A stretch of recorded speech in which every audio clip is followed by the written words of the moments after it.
Hi hello Karnataka, ಎಲ್ಲರಿಗೂ ನಮಸ್ತೆ. Welcome back to Nikhil talks YouTube channel. ಗುರು, India versus England 4th T20 international ಪ್ರಿವ್ಯೂಗೆ ಸ್ವಾಗತ. ಯಾರ್ಯಾರು ಹೊಸದಾಗಿ ನಮ್ಮ ನಿಖಿಲ್ ಟಾಕ್ಸ್ ಯೂಟ್ಯೂಬ್ ಚಾನಲ್ ನ ನೋಡ್ತಿದ್ರೋ ಬೇಗ ಹೋಗಿ ನಿಖಿಲ್ ಟಾಕ್ಸ್ ಯೂಟ್ಯೂಬ್ ಚಾನಲ್ ನ ಸಬ್ಸ್ಕ್ರೈಬ್ ಮಾಡ್ಕೊಂಡು ಸಪೋರ್ಟ್ ಮಾಡಿ ಅಂತ ಕೇಳ್ತೀನಿ.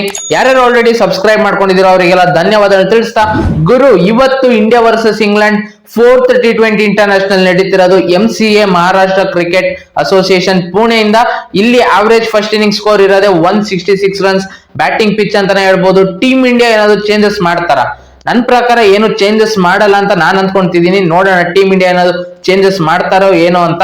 ನೋಡಿ, ಇಲ್ಲಿ ಟೀಮ್ ಇಂಡಿಯಾ ಏನಾದ್ರು ಪ್ಲಾನ್ ಮಾಡ್ಕೊಂಡು ಆಡಿದ್ರೆ 3rd T20 ಇಂಟರ್ನ್ಯಾಷನಲ್ ಗೆದ್ಬಿಟ್ಟು ಸೀರೀಸ್ ನ ಸೀಲ್ ಮಾಡ್ಬೋದಿತ್ತು. ಬಟ್ ಓವರ್ ಕಾನ್ಫಿಡೆನ್ಸ್ ಇಂದ ಆಡಿದ್ರು ಅಂತ ಅನ್ಕೊಂತೀನಿ. ನೋಡಿ, ವಿಕೆಟ್ಸ್ ಹೋಗ್ತಿದೆ, ಆದ್ರೂ ಕೂಡ ಮತ್ತೆ ಅದೇ ಗೇಮ್ ಆಡ್ತಿದ್ದಾರೆ. ಹೊಡಿ ಆಟ ಆಡಕ್ ಹೋಗಿ ವಿಕೆಟ್ ಒಪ್ಸುದು ಅಂತ ನನಗೆ ಅನ್ಸಿದ್ದಲ್ಲಿ ಪ್ಲಾನ್ ಮಾಡ್ಕೊಂಡು ಆಡಿದ್ರೆ ಖಂಡಿತವಾಗ್ಲೂ 172 ರನ್ಸ್ ನ ಈಸಿಯಾಗಿ ಚೇಸ್ ಮಾಡ್ಬೋದಿತ್ತು. ಅದು ಆಕ್ಚುಲಿ ಬ್ಯಾಟಿಂಗ್ ಪಿಚ್ ಆಗಿತ್ತು, ಬಟ್ ಆ ಪಿಚ್ ಅಷ್ಟು ಈಸಿಯಾಗಿ ಇರಲಿಲ್ಲ ಬ್ಯಾಟಿಂಗ್ ಆಡೋದಕ್ಕೆ, ಒಂದ್ ಸ್ವಲ್ಪ ಕಷ್ಟವಾಗಿತ್ತು. ಬಟ್ ಅದನ್ನ ಪ್ಲಾನ್ ಮಾಡ್ಕೊಂಡು ಹೊಡಿಬೋದಿತ್ತು. ಎಲ್ಲರೂ ಕೂಡ 172 ರನ್ಸ್ ಈಸಿಯಾಗಿ ಚೇಸ್ ಮಾಡ್ಬಿಡ್ತಾರೆ, ಟೀಮ್ ಇಂಡಿಯಾ ಖಂಡಿತವಾಗ್ಲೂ ಗೆಲ್ತಾರೆ ಅಂತ ಅಂದ್ಕೊಂಡಿದ್ರು. ಬಟ್ ಸೀರೀಸ್ ನ ಇನ್ನೂ ಇಂಟ್ರೆಸ್ಟ್ ಮಾಡಿದ್ದಾರೆ. ಆ ಮ್ಯಾಚ್ ಗೆದ್ಬಿಟ್ಟಿದ್ರೆ ಸೀರೀಸ್ ಸೀಲ್ ಆಗೋಗಿರೋದು.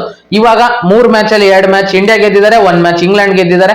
ಇವತ್ತಿನ ಮ್ಯಾಚ್ ತುಂಬಾ ಕ್ರೂಷಿಯಲ್ ಆಗುತ್ತೆ. ಟೀಮ್ ಇಂಡಿಯಾ ಇವತ್ತಿನ ಮ್ಯಾಚ್ ಏನಾದ್ರು ಸೋತ್ರೆ ಲಾಸ್ಟ್ ಮ್ಯಾಚ್ ಡಿಸೈಡರ್ ಮ್ಯಾಚ್ ಆಗೋಗುತ್ತೆ. ಸೀರೀಸ್ ಡಿಸೈಡರ್ ಆಗೋಗುತ್ತೆ. ಕೊನೆ ಮ್ಯಾಚ್ ಏನ್ ಬೇಕಾದ್ರೂ ಆಗ್ಬಿಡ್ಬೋದು. ಅದಕ್ಕೋಸ್ಕರ ಇವತ್ತೇ ಗೆಲ್ಲಕ್ಕೆ ಟ್ರೈ ಮಾಡ್ಬೇಕು ಟೀಮ್ ಇಂಡಿಯಾ. ಇವತ್ತೇ ಗೆಲ್ತಾರೆ ಅಂತ ನನಗೆ ಅನ್ಸ್ತಿದೆ.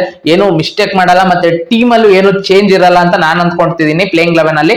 ನಿಮಗೆ ಏನ್ ಅನ್ಸುತ್ತೆ ಅದನ್ನ ಕಮೆಂಟ್ ಬಾಕ್ಸ್ ಅಲ್ಲಿ ತಿಳಿಸಿ. ಮತ್ತೆ ಇವತ್ತು ಯಾರು ಗೆಲ್ಬಹುದು, ಟೀಮ್ ಇಂಡಿಯಾ ಗೆಲ್ಲುತ್ತಾ ಅಥವಾ ಟೀಮ್ ಇಂಗ್ಲೆಂಡ್ ಗೆಲ್ಲುತ್ತಾ, ನಿಮಗೆ ಏನ್ ಅನ್ಸುತ್ತೆ ಅದನ್ನ ಕಮೆಂಟ್ ಬಾಕ್ಸ್ ಅಲ್ಲಿ ತಿಳಿಸಿ ಅಂತ ಹೇಳ್ತಾ, ಈ ವಿಡಿಯೋ ಇಷ್ಟ ಆಗಿದ್ದರೆ ವಿಡಿಯೋ ಒಂದು ಲೈಕ್ ಮಾಡಿ, ಶೇರ್ ಮಾಡಿ, ಮತ್ತೆ ಸಬ್ಸ್ಕ್ರೈಬ್ ಮಾಡ್ಕೊಳ್ಳೋದನ್ನ ಮರಿಬೇಡಿ. ನಮ್ಮ ಚಾನಲ್ ನ ಸಬ್ಸ್ಕ್ರೈಬ್ ಮಾಡ್ಕೊಂಡು ಸಪೋರ್ಟ್ ಮಾಡಿ ಅಂತ ಕೇಳ್ತಾ ಈ ವಿಡಿಯೋನ ಇಲ್ಲಿ ಮುಗಿಸ್ತಿದ್ದೀನಿ. ಮತ್ತೆ ಇನ್ನೊಂದು ವಿಡಿಯೋ ಒಂದಿಗೆ ಬರ್ತೀನಿ ಗುರು.